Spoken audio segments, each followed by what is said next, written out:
Cover One, the NFL Draft Podcast. Welcome, guys. I am Russell Brown with CoverOne.net, and it is good to be back on your airwaves. It's been over 2 weeks since I've done a podcast. Unfortunately, Brad Kelly not with me for today's show. Got some stuff going on. Obviously, Mother's Day weekend is here. And really, over the last 2 weeks, we haven't done anything. We did a show the day before the draft, and that was it. I wanted to do some stuff during the draft process of, Friday night, Saturday night, things like that. But it never happened. It was a busy week for me during that week and the week after. So I've just taken some time to reflect, take some time to my personal life, and that's what I kind of had to do. So unfortunate, but we're back, and we're going to talk some football. We're obviously going to talk into the 2018 NFL Draft, and I do want to talk about two prospects that I've watched over the last couple of weeks in depth and get you ready for 2019. And then hopefully this coming week, Brad Kelly can join me and we can talk some more football. And we'll talk, of course, the 2018 NFL Draft some more, but also players that we're watching going into the summer months. And maybe we'll do some live video breakdowns this week if we can get to the time. It's just tough because my son plays baseball, and he plays twice a week, and we've had some crazy weather here in Michigan where it's constantly raining, stuff is getting postponed, and the games are at like 6 o'clock. They go until 8:30, so they're long games. By the time you get home and you eat and everything else, it's time to go to bed to go to work for the next day. So it's always tough to pump out the content all the time, especially during this month of May and the beginning parts of June because of his baseball season. So not trying to make excuses, but that's my excuse. So let's get into the 2018 NFL Draft. I want to start with 4 teams, and I want to go a little bit pick by pick, and I want to talk about them. Some teams that I think did really well that maybe won the draft a little bit, and some teams that I think made some risky moves. I want to start at the top, though. And that's with QB number 1, Josh Rosen out of UCLA, the Arizona Cardinals. I'll tell you guys, going into this draft, I did not believe at all that Josh Rosen was going to be an Arizona Cardinal. I figured it was going to be Buffalo. It would have been Miami. Maybe the Jets, depending on how everything went. And it certainly seemed like Baker Mayfield was the guy at 1 going into the draft, about 24 hours prior to the draft. It seemed like Baker Mayfield was going to be the guy. And then that just seemed like Sam Darnold was going to be the guy at 2. And then Josh Rosen would have been maybe at 3, or Josh Allen. And then Buffalo would have moved up anyways to get their quarterback. We all knew that. And I figured Buffalo would have moved to 7 or 8, and they did that. But Josh Rosen's there at 10. Oakland moves down. They take Colton Miller at 15, which we'll get into, Brad and I, later in the week. But Josh Rosen, QB1, pro-ready guy, probably is going to play a little bit this year, whether you like that or not, of playing a rookie quarterback. You can't rely on Mike Glennon, and you cannot rely on Sam Bradford. And you got the guy that's, again, the most pro-ready guy. I think he needs to humble himself a little bit. He's not the most humble guy in the league. We know that, especially in this draft process, he was not. But I like the pick a lot, and I think he was a home run selection for the Arizona Cardinals, who desperately needed a quarterback. Round 2, pick 15, the 47th overall pick, Christian Kirk, wide receiver out of Texas A&M. I'm going to be honest, I was not the biggest Christian Kirk guy going in through the entire draft process. Then I went back and I watched 2 or 3 games. And this is something that I've learned moving forward, is I've got to go back and I have to start revisiting players, or I'm going to be really bad at this for a very long time. And maybe I'll always stay bad at it. Hopefully I'm not too bad. But Christian Kirk was somebody that after watching 2 or 3 more games, I kind of opened up to him a little bit more. I think he's limited as a route runner. I think he's best suited as a slot receiver. I never bought the round 1 hype. And like I said with Brad on the show before, there's a lot of, I thought, round 2, round 3 value picks. Christian Kirk's going to be one of those guys. He's going to pair up and play alongside Larry Fitzgerald for 1 year, and then he's going to be the Josh Rosen number 1 guy.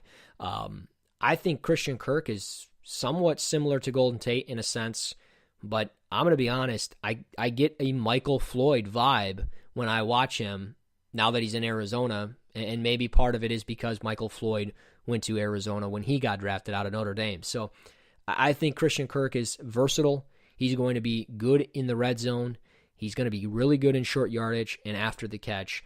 And that's something that Josh Rosen can thrive with. He's going to work with moving forward. And I think that's going to be a duo that we see quite often moving forward. Round 3, pick 97, Mason Cole. The consensus probably not going to like this too much because I know some people out there don't like Mason Cole that much. I'll tell you, I liked Mason Cole. I did some scouting notes on him before the Senior Bowl. I was a fan, and I think he was a good pick. And maybe he's not the most pro-ready center, and maybe he's not the guy that's going to come in and start right away. But where you got him at the back end, it just makes a lot of sense for Arizona to go after an offensive lineman. They need offensive line help. Tight end, Ian Thomas was on the board. He would have been a home run pick. They need a tight end, but it seems like they like Ricky Seals-Jones quite a bit. So maybe Ian Thomas wasn't that guy, and it sucks that they passed on him. Isaac Yiadom, corner out of Boston College, he went 2 picks after Mason Cole. But what Mason Cole brings you, he brings you versatility. He's played left tackle. He can plug inside and play. I think he can play either guard spot. He can play center. I think that's what he's going to play. And this is just a really solid pick for Arizona where maybe it doesn't show in year 1, but in year 2, year 3, it's going to be a really solid pick. And Josh Rosen, Christian Kirk, Mason Cole, all very good picks to start the Arizona Cardinals' first 3 rounds. And I'm going to be honest, I was shocked at how much offense they took in this draft. I was not expecting Arizona to go this heavy on offense. And they did it in the 4th round too. Pick 134. I didn't watch Chase Edmonds too much, so I can't say it's a good pick or it's a bad pick, but I look at some of the players that were still on the board. Cole Madison out of Washington State. I watched him before the Senior Bowl. I liked him a lot as a right tackle. I thought he could move inside to play right guard. That looks like what he's going to do for Green Bay. He was pick 138. So he went 4 picks after Chase Edmonds. Again, we talk offensive line help. Arizona needs a ton of offensive line help. Cole Madison would have been a good fit there. You are getting back David Johnson.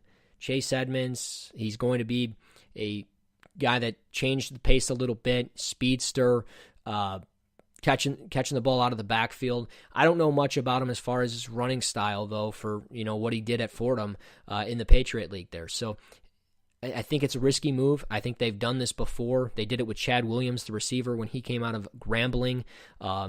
So this was another risky move, I think, for your offense. And when you look at some of the players that were on the board, again, Cole Madison, and the big one was Tyrell Crosby, the offensive tackle out of Oregon. I thought he was very, very talented, and he's just sitting on the board, and you pass on him. And again, we talk offensive line help. I think that's something that they've needed for a while. They traded Jared Valdir away, and essentially you got nothing for him. You need to readdress your offensive line. You need to add pieces to the puzzle, and they didn't do that so much. They did it in the 7th round with Corey Cunningham out of Cincinnati. I'm going to be honest, guys. I know nothing about pick 254.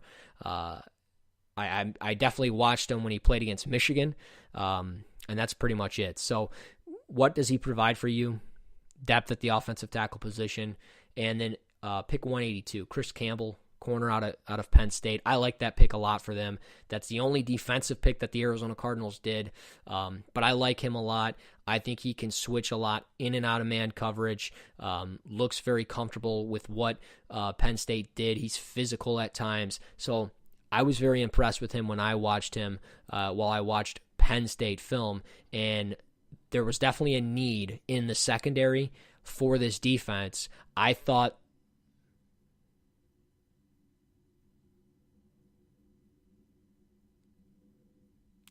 that they would go defense a little bit sooner, but they did not, and that's okay. But Chris Campbell in the 6th round, I think, is a very good value pick, especially at pick 182. And when you go back and you look at some of the players that were on the board, what else could they have taken? Maybe Sam Jones, the guard out of Arizona State that goes to the pick right after. But I think going Mason Cole and some of the veterans that they have on their offensive line, it's clear that they're comfortable what they have there. So out of the players that went after it, the only ones that I think I would have even really considered, maybe Sean Dion Hamilton, the linebacker out of Alabama. He went at 197 to Washington. I think he's a pretty talented player. Has a spot, I think, on early downs to stop the run, to blitz, and be that type of player. So he would have been a good fit for Arizona, but they obviously felt like they needed to go with something different, and that's okay. I'm not going to bash the picks too much because it's a 6th round pick at pick 182, and you still needed help in the secondary because Patrick Peterson, he's not getting any younger. You lost the Honey Badger. You do have Budda Baker there, but you still needed another corner in that defense, and I think you got something with Chris Campbell out of Penn State. So Arizona, guys, I'm not going to address this draft with draft grades or anything like this. I did that for the Cincinnati Bengals. I thought that they won the draft. I will talk briefly about their draft. But Arizona, I thought, had a good draft. They took care of a lot of needs. Their first 3 picks, I can't really disagree with them. I thought they needed to address their defense a little bit, and they did not. They only, like I said, they took a 6th-round corner. We'll see what happens, but I think their first 3 picks are guys that are going to start. They're going to play. Mason Cole might not play right away, but it wouldn't surprise me. And again, Josh Rosen, you got the number 1 corner, the number 1 quarterback in the draft. That's a home run pick. So I like what Arizona did in the terms of that. And I don't think if you're a fan of that team, I don't think you could have expected anything better. And it certainly could have been a lot worse. I want to talk the Baltimore Ravens. I'm not going to say that they had a worse draft, but I think that they had some questionable picks, and we'll dive into it. Ozzie Newsome's last draft, part of the Baltimore Ravens. Before we get into that, I need to take a sip of my coffee. Hopefully you guys are drinking some coffee or doing something. I got eat football, sleep football, breathe football. That's what's in the mug, or that's what it says on the mug. Also, happy Mother's Day to all the moms out there. But let's jump into the Ravens. Pick number 25. Remember, they had the 16th overall pick, and they traded back.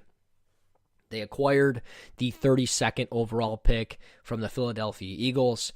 They had they added a lot of names. A lot of the guys that they have in this draft, a lot of names. But here's the best part. They had a lot of lottery tickets. That's a common theme that you hear in the draft. Give me lottery tickets. Give me chances. Or as I like to say, give me as many at-bats as possible. They've got a lot of at-bats here. I mean, let's see. They've got 1, 2, 3, 4, 5, 6, 7, 8, 9, 10, 11, 12. They had 12 draft picks. They got them all. So it's interesting to see where they're going to kind of where these picks are going to fall and who's going to play right away, who's not. I'll tell you one guy that's going to play right away. It's going to be Hayden Hurst, tight end out of South Carolina. I was not a big Hayden Hurst guy. If you guys listen to the podcast, you know Ian Thomas is the top guy on my board at the tight end position. You got this guy at pick 25. There was that rumbling that Hayden Hurst was going to go in round 1. There was even a chance that he could have been the guy at 16, which would have been shocking to me. Still shocks me that he was the guy at 25, but you get this 24-year-old tight end. He's more of a receiver. He's a decent inline blocker. I think he's a fit for what you're trying to do. I don't think he had round 1 value, but maybe they can prove me wrong. You needed to get weapons, though, for Joe Flacco, your quarterback of the future, which, by the way, that whole quarterback of the future thing, this thing with Big Ben, not talking with Mason Rudolph, Lamar Jackson, not getting, text backs from Joe Flacco or calls or not interacting. Guys, you're veteran QBs. You both have won Super Bowls. Grow the hell up, okay? You obviously are not happy with a quarterback sitting behind you, a guy that could take your job. But guess what? These organizations are planning for the future. And if these quarterbacks present themselves, they're going to take them. This was the draft for a quarterback. This is what everybody said. Everybody said, get a quarterback in this draft. Well, that's what these teams do, and these other quarterbacks that are veterans that have contemplated retirement. Big Ben, Joe Flacco, who got a contract, and his play since then has been average at best. So you got to find ways to provide a spark to your organization, your franchise, to your offense, and that's what they do. And Baltimore, they got a guy in Lamar Jackson that I thought could go round one from the very beginning. I still think he's a quarterback. I love the pick. I love the fit. I've been watching some Ravens, Lamar Jackson film, kind of not side by side, but back and forth, switching it up back and forth. And I think Lamar, the amount of spread that they ran, a pro-style offense, but they ran, a lot of spread concepts at Louisville. I think it's going to really help him with Marty Mornhinweg and this offense that Baltimore provides, because when I was watching the first week of the season, just with Joe Flacco, they were coming out and empty. Trips right, trips left, a lot of stuff, 12 personnel out of the shotgun. So there's a lot of different stuff that they did in Baltimore that I think Lamar Jackson can do for them. And he seems like he's been pretty accurate so far through their camps and stuff like that. So I think that they've been impressed with some of the practices and the things that they've seen from Lamar so far. So I think it's a really good fit with Lamar Jackson at 32. You can't go wrong there. And Hayden Hurst at 25. Questionable pick, especially with the players that were on the board. And Baltimore was a team that, what do they need? I mean, really, what did they need other than staying healthy? If they stayed healthy, this team could have been a playoff team. I think that's the consensus. They just couldn't stay healthy. I think Calvin Ridley, passing on him, that hurts. Mike Hughes, Sonny Michel. Mike Hughes, I could have seen. That would have been a good pick. Other than that, where else are you going to go? I mean, Marlon Humphrey, and I say corner because, and the reason why I brought up Mike Hughes was Jimmy Smith's not playing forever, and Marlon Humphrey, I believe his whole legal issue of the stealing of the iPhone or whatever it was, headphones, I believe that's cleared up by now, but if it hasn't, okay. You still got to find ways to get younger in the secondary. And I'm a firm believer of taking a cornerback in every single draft, no matter what. And maybe you don't do it in round one every year, but eventually. And the Ravens, they do it in this draft, and we'll get into that in a moment. So without a second-round pick, they take Orlando Brown at pick 83 in the third round. The abysmal scouting combine for Orlando Brown, just no athletic ability whatsoever, just a big mauler, probably going to translate to right tackle. There's no way you have this guy play on your blind side. He's too big to plug inside, so you're going to have to turn him into a right tackle somehow. I would think that would be my guess. Maybe you get a guy that starts right away. I mean, talent level on the field, the guy's a day one starter. There's no denying that. But athletic ability is very questionable, and guys that have tested that poorly, I believe, I'm trying to remember the number that I saw. I believe the names on that list, none of them panned out. I would have to pull it up. But Orlando Brown, just abysmal athletic ability, but he goes to a situation where he can play, and the way that they run the football, power run, I think that's going to be a big benefit for Orlando Brown. So right tackle, I think you potentially have something there. Mark Andrews, tight end out of Oklahoma. It's funny. I think this tight end is better than the one that they took in round one. The third round tight end at pick 86 is a lot better than the one that they took at pick 25. I'm just saying. I think if I was them, here's how I would have done it. I would have gone Calvin Ridley, Lamar Jackson, Orlando Brown, Mark Andrews. Everything else stays the same except for pick 25. And that's how I view this draft for them. Anthony Everett. Mark Andrews. What do I like about him? Receiver, a guy that can get vertical up the field, a decent inline blocker, not great, not bad. I think he's just a better player than Hayden Hurst. Maybe he's not as athletic, but he's gifted vertically. That's important in the NFL. especially when you have Joe Flacco. He's always trying to push the ball vertically up the field. I think Mark Andrews is a good fit for them, and I wouldn't be surprised down the line if Mark Andrews is in the league, one, longer than Hayden Hurst, and two, develops better statistically and just overall as a player than Hayden Hurst. So that's not me bashing your first-round pick too much, but sorry, guys. Mark Andrews is greater than Hayden Hurst. Anthony Everett, 118, round 4. There's the Alabama guy that everybody is waiting for. Ozzie Newsome always takes an Alabama player. He actually takes 2. We'll get into the last one later. Everett, though, I think this kid can play.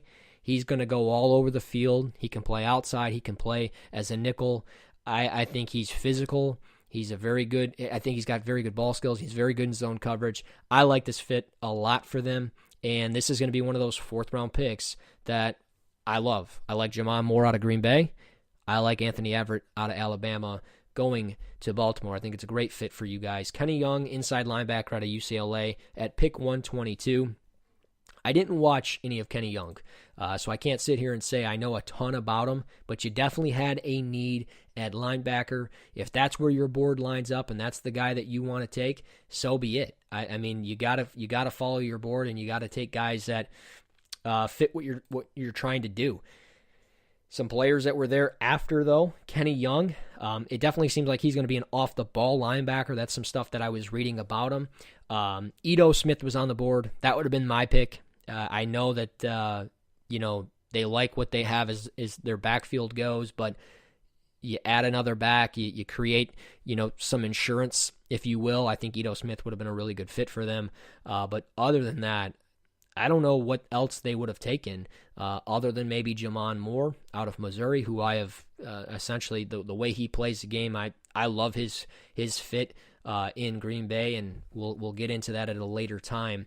But other than that, I mean, Kenny Young just seems like the right fit for them, other than maybe going with another offensive lineman. But Orlando Brown, obviously, they feel comfortable enough in round 3. Jaleel Scott, wide receiver out of New Mexico State, 6'4", slot guy. He can line up outside, but you're going to see a lot of him in the slot.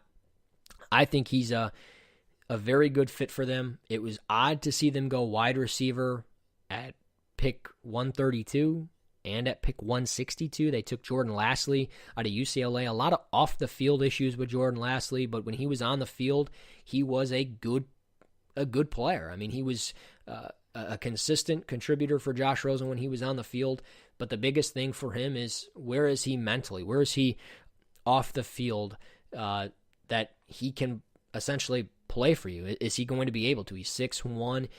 He ran a 4.5 40. There's a lot to like about his game. Good size, good speed, finds the soft spots in coverages, but again, poor decision-making off the field. Can he play consistently enough to contribute? He did struggle with drops. I believe he had 20 drops or 25 drops or so over the last 2 years, if I remember correctly. So you need to make sure that you have the right plan in place. Obviously, I think Baltimore is a really good franchise. I think that they always find ways to get the best out of their players, but they've had players that have struggled before. Matt Elam, safety out of Florida, he struggled a little bit. So hopefully Jordan Lasley's not that case. But Jaleel Scott, slot receiver, I think he's going to match up really well in the slot for them with Michael Crabtree, John Brown, some of the receivers that they've added. They definitely added a lot of offensive weapons in this draft with Lasley, Scott, Andrews, and Hurst, and even Lamar Jackson. He's an offensive weapon in his own right for what he does with the football in his hands. Deshaun Elliott, safety out of Texas, shocked that he fell to 190. And I think I was very shocked with a lot of the names that fell. But Deshaun Elliott, safety, you had a need at the safety position. And personally, I thought you did, and I thought they could have taken one much sooner. But he's a player that can play up in the box. He's got decent coverage ability, and he's got good football IQ as well. So I thought, from where they took him with his downhill mindset and everything else that he brings, I think he's a good fit for what they do. He's physical, and he's going to contribute on special teams. Wouldn't surprise me if you saw him on some nickel packages, especially playing in an overhang spot, probably covering tight ends, slot receivers. So Deshaun Elliott, I think, is a 6th-round pick that has some serious value to him. Greg Sennett, 212, pick 212 in the 6th round, offensive tackle out of Wagner. Here's some offensive line depth for you as well. I don't know much about him other than the fact that I think he can play inside. I think he's played pretty much all over the offensive line for Wagner, if I remember correctly. He was a former basketball player, and he's taken this football stuff very seriously. So he's athletic, and he's got some athletic ability to him. He runs very well downhill. That's pretty much all I know about him on the quick notes from what I've gathered. So where does he fall at pick 212? Is he going to play right away? Probably not. Maybe year 3 or 4. Realistically, he's a depth position guy. He's going to translate over to right tackle more than likely. You now have Orlando Brown. You have Senat or Senate, however you want to say his name. I butcher names all the time, as you guys know. So 6th round, I think it's a good pick. Bradley Bozeman, center out of Alabama. I've been asked about this player before on other podcasts, where I feel about him. Some people like him more than others. Again, this is an Alabama tie to Ozzie Newsome. He's a good run blocker, but he's much like Orlando Brown as far as get the guy in front of him. You're not getting by him. I think he anchors really late. I think he struggles at times with leverage. He doesn't move too much in space, and he doesn't get downhill fast enough for my personal liking.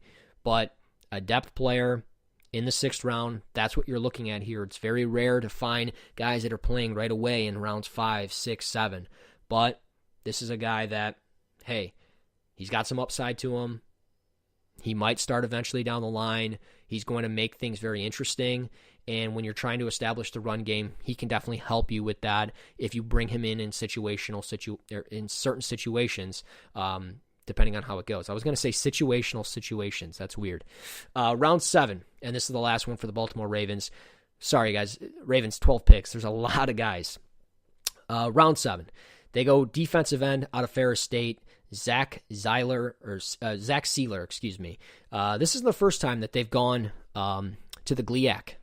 That's what that's called here. GLIAC. I believe it's the Great Lakes. What is it? GLIAC? Great Lakes. What's the I stand for? Great Lakes something athletic conference. They've taken guys out of Grand Valley State. What's his name? Oh, his name is totally escaping me. I had it. And Matt Judon. They took him out of Grand Valley State a couple of years ago, 2 or 3 years ago, I believe in the 4th or 5th round. They take another kid out of the GLIAC in Zach Sieler. Edge rusher. He's going to be a depth guy. He seems like a high motor guy on film. Has some nice bend to him. So it'll be interesting to see where he translates as a 7th round pick. Does he even make it out of camp? Again, you've got all 12 of these picks. It's going to be interesting as to who's going to be on the practice squad. I don't see all 12 of these guys being on the 53-man roster, if we're being honest. So it wouldn't surprise me if a player like Seiler, Bozeman, Senat, and maybe even Lastly end up on the practice squad. It would not surprise me by any means. So moving forward, I want to go with the team that I think won the draft, and then I'll talk about my hometown team of the Detroit Lions briefly, because I know a lot of people that follow me are Lions fans. They want to get my thoughts on it. Cincinnati, I think, won the NFL draft for 2018. Hear me out on it before you rip me apart. Billy Price in round 1. He was one of my top 20 players in this draft. He was 17th on my board, and you got him at 21, regardless of injury. And that will get me into the Lions briefly for a moment. The Lions took Frank Ragnow, maybe because that's where they had him on their board. Maybe they had him as their highest ranked guy. But realistically, I feel like they took him because of what other teams were specifically talking about doing, what the rumors were. There was a rumor that Frank Ragnow was not getting by pick 21, and he even said, up to the point of the draft, of draft night, I thought I was going to be a Cincinnati Bengal at 21. They have to settle for Billy Price. I'm going to tell you right now, I think that they got the better center of the two. Maybe I'm wrong, but I'm going to be honest. Billy Price was 17th on my board for a reason. He was much more consistent on tape. Didn't have any health concerns until the combine. He'll be ready to go by the regular season. He's a strong player. He's got strong hands. He operates terrific in space. He works well downhill. Does he finish as well as Frank Ragnow? No. But he's had 55 straight starts at Ohio State. He's going to play every game, every snap, all game, all day, and he is going to be just a pain in the ass for defensive tackles, for edge rushers, for linebackers, and he's going to help with this run game getting going because last year, at one point, they were the worst rushing team in the NFL. They finished, I believe, 30th in the NFL as far as rushing goes. They lost Andrew Whitworth, their left tackle, and ever since they lost him, their running game has been atrocious.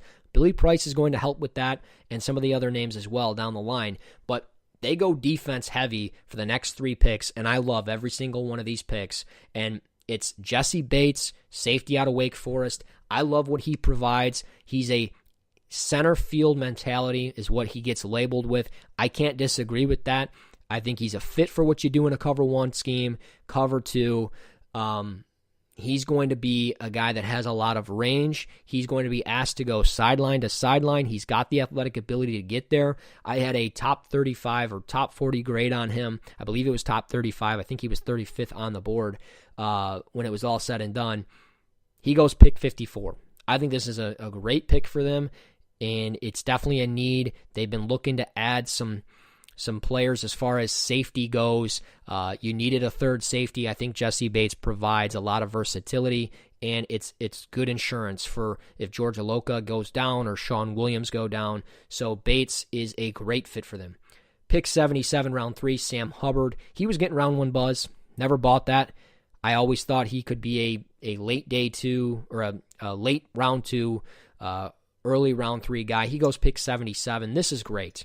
And this is great for a lot of reasons. You get Sam Hubbard. You have Carl Lawson. You have Michael Johnson. You have Carlos Dunlap. You have Geno Atkins. You have Andrew Billings. You have Jordan Willis. You now have Sam Hubbard. You add all this in, and we'll get into the guy that I love the most out of this for them, Andrew Brown. We'll talk about him briefly, but Sam Hubbard, he's going to be a guy that helps you stop the run. He plays the edge very well. I think he does a nice job staying square, containing that outside shoulder, maintaining that C-gap. He's a very good player, staying at out of Ohio State. They obviously did a lot of in-state research on guys like Billy Price, Sam Hubbard, and I like this pick a lot for them at pick 77. Malik Jefferson, outside linebacker, pick 78. They got back-to-back here. Malik Jefferson's available. You had to take him. He's athletic. He's versatile. He can play inside, outside. He needs to become better as a tackler, but he's exactly what you're looking for. You've dealt with some issues with Burfsit being constantly suspended. It seems like he's one of the dirtiest players on the field, off the field. This gives you insurance for that. Year 1, definitely going to be a special team guy, going to be probably a third down linebacker, if I'm being honest. And I think he's good. He's decent in coverage, not great, good or decent, however you want, whatever works for you. But I like Malik Jefferson. He's a football player. He's been lost in the draft process this entire time, and at pick 78, I love it for them.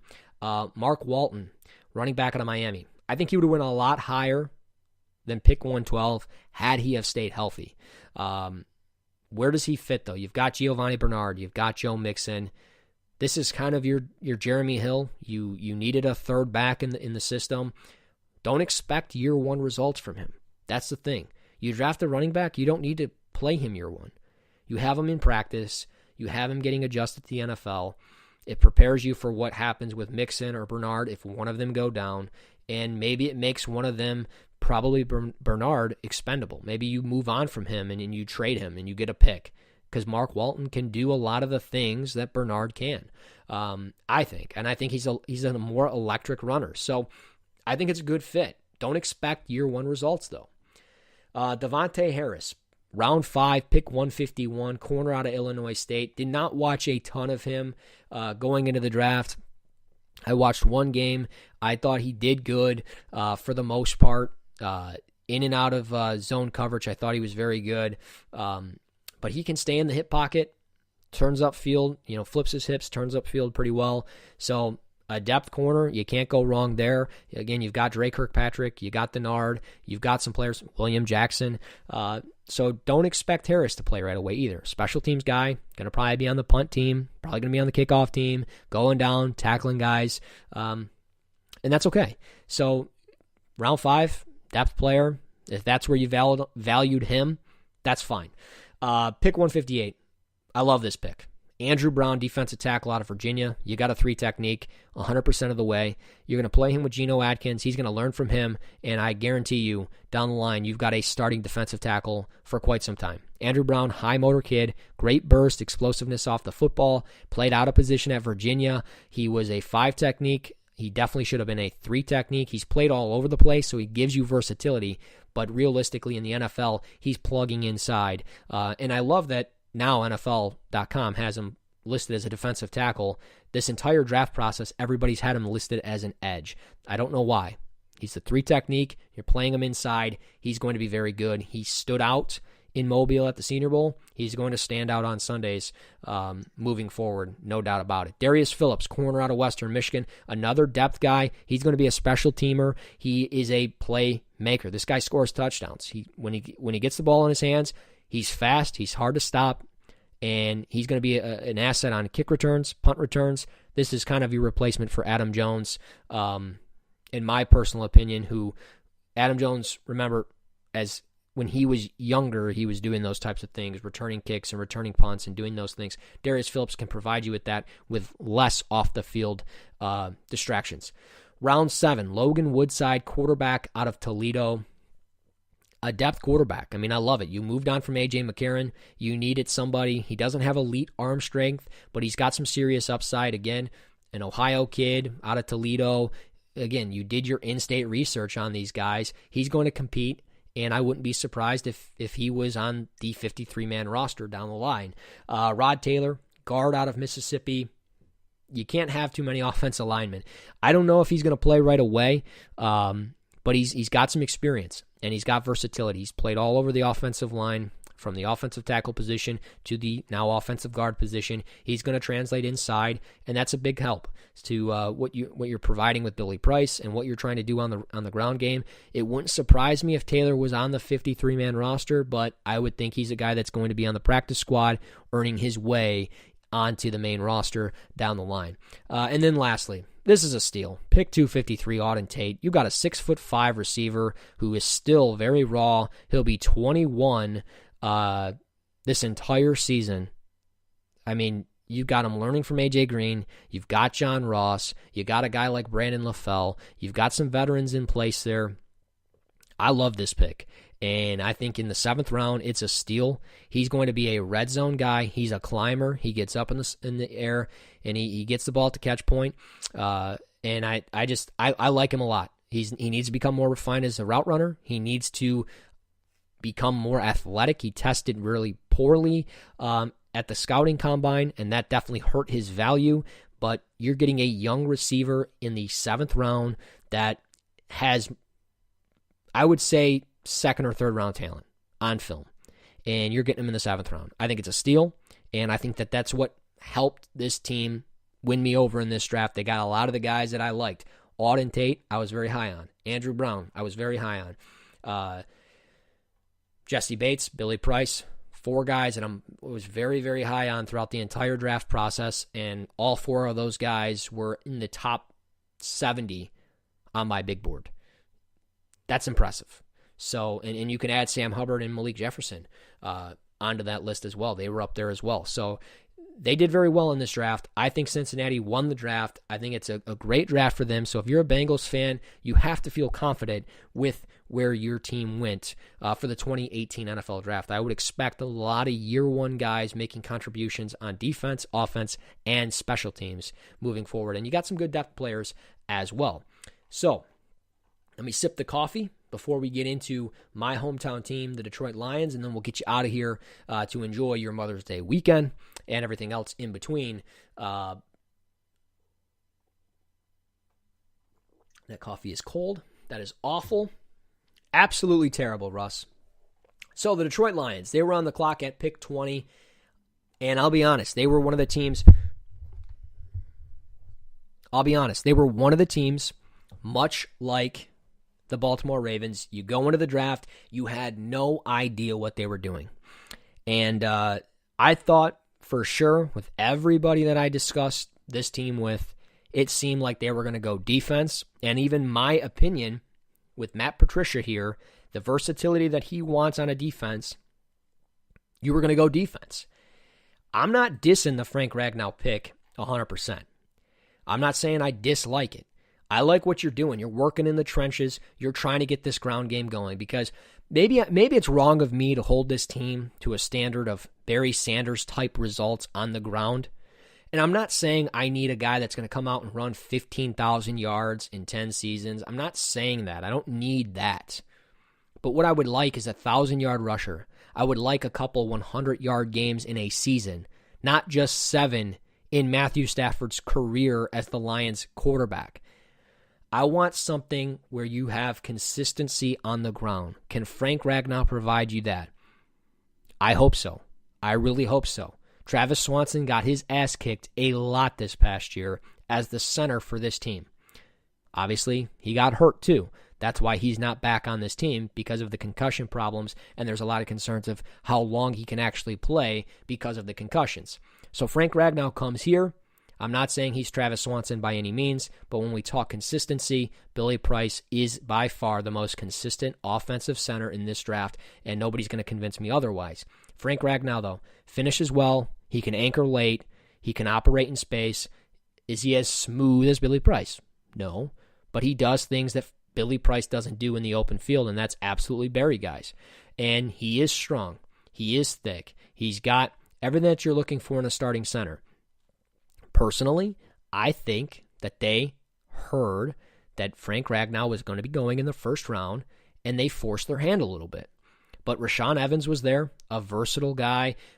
As far as a linebacker goes, he's explosive. He can scrape over the top. He can blitz.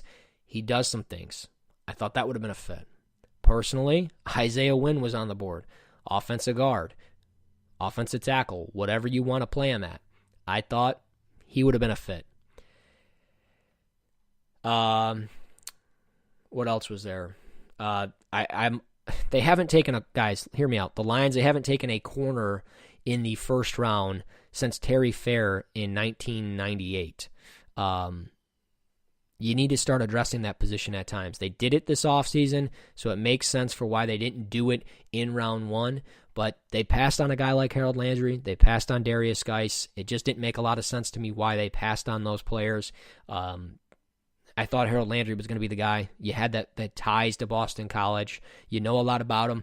Clearly there's something there as far as how healthy he can be, but I think passing on him when you needed an edge rusher, you have Ziggy Ansah for 1 year at $17 million on the franchise tag. You have Kerry Hyder coming back from a torn Achilles. You have Anthony Zettel, he's operated very well as a 4th or 5th round pick. But realistically speaking, you need some explosiveness off the edge. And if you're not going with a base 4-3 man front, or you're not going with a base 3-4 man front, you're just going to go and package it to whatever the offense is throwing to you play by play, week by week, well then you need to have some versatility, and Harold Landry provides that for you because he does so much with his hand in the dirt, standing up. He can stop the run. He's got great bend. He was a top 10 player in this draft for me, and you passed on him. So it makes no sense, but I understand that me as a fan going into this draft and going into this offseason, I talked about consistently on my Twitter page, they need to get the ground game going. Well, this is one way to do it. So I'm not going to bash the pick too much. Personally, I would have taken Billy Price. Frank Ragnow, though, welcome to Detroit. I'm hoping you pan out. Pick 43. This is my problem, guys, okay? Kerryon Johnson, running back out of Auburn. I like the player. Not saying I don't. 78th player on my board. 78th player on my board. You took him at 43. Mike Mayock. Okay, if you don't want to believe me and you want to trust somebody like Mike Mayock or Mel Kiper, that's fine. A lot of respect for those guys. They've been doing this a long time, a lot longer than me. They're older than me. They're not Kuiper, but Mayock, he played in the league. He's very well known and very well liked and respected across what we do in the draft.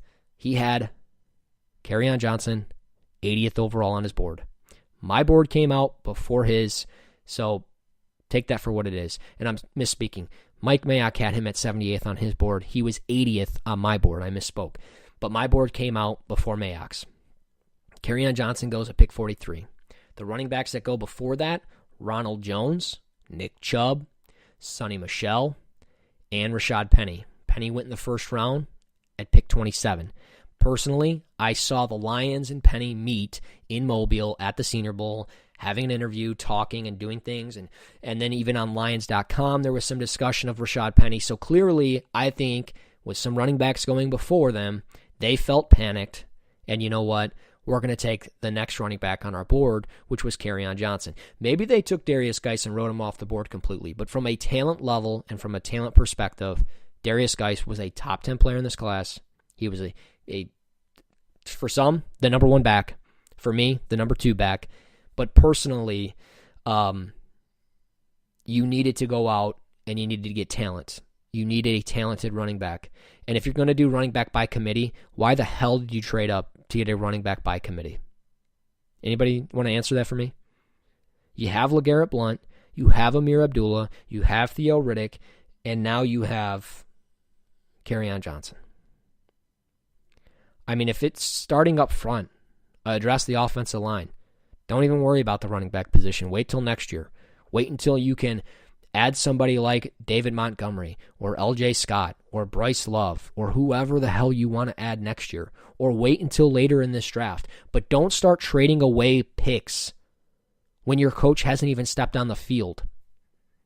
You know what I mean? I mean, they've traded up to get running backs before, and it's not panned out. It's not been pretty. And I've wrote about this before on cover1.net. You can check it out. Detroit Lions running back woes. They've had 2 1,000-yard rushers. 2 single 1,000-yard rushers since Barry Sanders retired. Kevin Jones, which he did it back in, 07 or something like that? 2007, or no, 2004. And Reggie Bush. They didn't draft him. They signed him. He did it back in 2013. That was the last year that they had a 100-yard rusher. They've traded up to get running backs before. Javid Best, Michael LaShore. They've stayed put, and they took Amir Abdullah over Tevin Coleman, who I thought was a better player than Amir Abdullah coming out.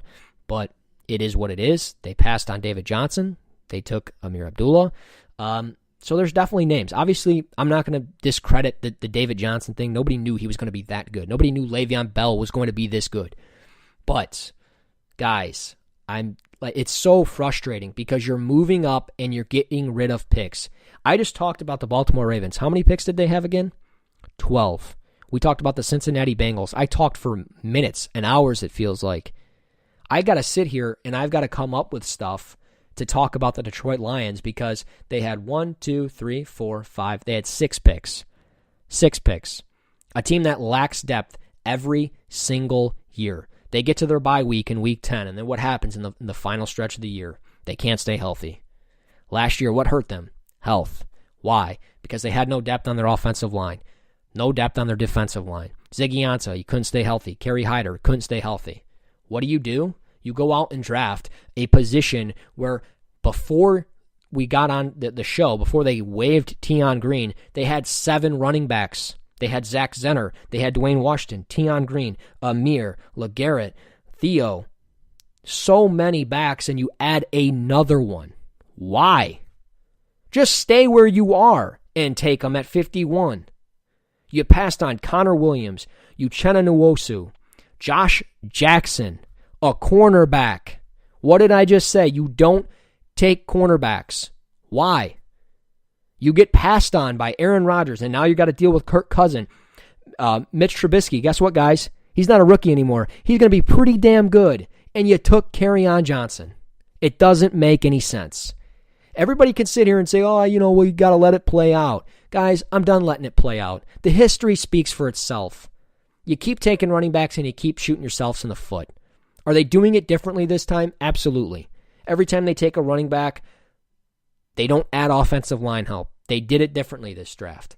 They took Tyrell Crosby in the 5th round at pick 153. He's a left tackle, probably going to play left guard, out of Oregon, a talented player. It's a blessing that he was there at 153, okay? It was a blessing. It's a crime that he was there. Shame on the league. But shame on the Detroit Lions for trading away their 4th-round pick to move up and get Kerryon Johnson. Why? Because then they moved back into the 4th round, and now they don't have a 2019 3rd-round pick for next year. You don't even know what this team is going to be this year. Why would you trade away draft picks? Why? You took Deshaun Hand, which is a great fit. Defensive end, probably going to play defensive tackle. He's out of Alabama. Big guy, former 5-star recruit. Kerryon Johnson, former 5-star recruit. All these guys are 5-star recruits, guys. All of these guys thrive in the NFL, okay? Or all of them thrive in college, all right? And then guess what? They get to the NFL and they don't thrive. Do I like Deshaun Hand? Absolutely. But you took them over guys like Andrew Brown. You passed on other guys as well. Let me go through the list. Let me find them on the board here. Let me see what other guys that they passed on over Deshaun Hand. Dorrance Armstrong. Safety, Jordan Whitehead. Anthony Averett, cornerback out of Alabama. Kazir White, safety out of West Virginia. Ito Smith, running back out of Southern Miss in the 4th round. If you took him then, a running back, that's perfectly fine. I can live with that. That's fine. Josh Sweat, you passed on him 1, 2, 3, 4 times. And then you took Tracy Walker, a safety out of Louisiana Lafayette, Raging Cajuns. Good for you in the 3rd round. What does he provide? Safety depth. Going to play as a nickel. That's pretty much it. I don't know anything about this kid. Bob Quinn clearly liked him. Their scouting department clearly liked him. They see something. And I know he's cousins with Darius Slay. So that probably had a lot to do with it. Again, Deshaun Hand, big, thick guy, 6'4", 290, whatever he is. He's going to play on the defensive line. You needed defensive line help. You took one, I think, 2 or 3 rounds too late. But that's just me. Tyrell Crosby, we talked about him. He's going to be a great help. He's a great value pick. I love it. Nick Bawden, fullback out of San Diego State in the 7th round. It's a 7th-round pick. It's a fullback. I can live with it. Fullbacks matter. You're trying to establish the run. That's great. Okay, you're trying to establish the run. But now you have so many running backs. Theo Riddick's going to be your pass catcher. Don't say he's not. You've already paid him. You're keeping him. Amir Abdullah is pretty much good as gone. LeGarrette Blount, 1-year deal. Kerryon Johnson is going to be your guy down the line. He's going to be your featured back. That's how you're viewing this. That's fine. But you passed on Darius Geis, the most talented back that was on the board. You passed on it because he apparently has character issues, because he plays Fortnite, because he's too laughable, because he's too loving, because he's too open. Guess what, guys? Who cares? It's a football game, and you needed talent, and you passed on it. The Detroit Lions, to me, they didn't necessarily bomb the draft, but they just didn't take the right guys. And they made some questionable moves by moving up, getting rid of picks. I can't agree with it. I can't get on board with it. So consider me crazy, whatever it may be. But personally, I thought that they could have done this draft a lot differently. I would have gone, if I'm going offensive line in the 1st round, Isaiah Wynn or Billy Price.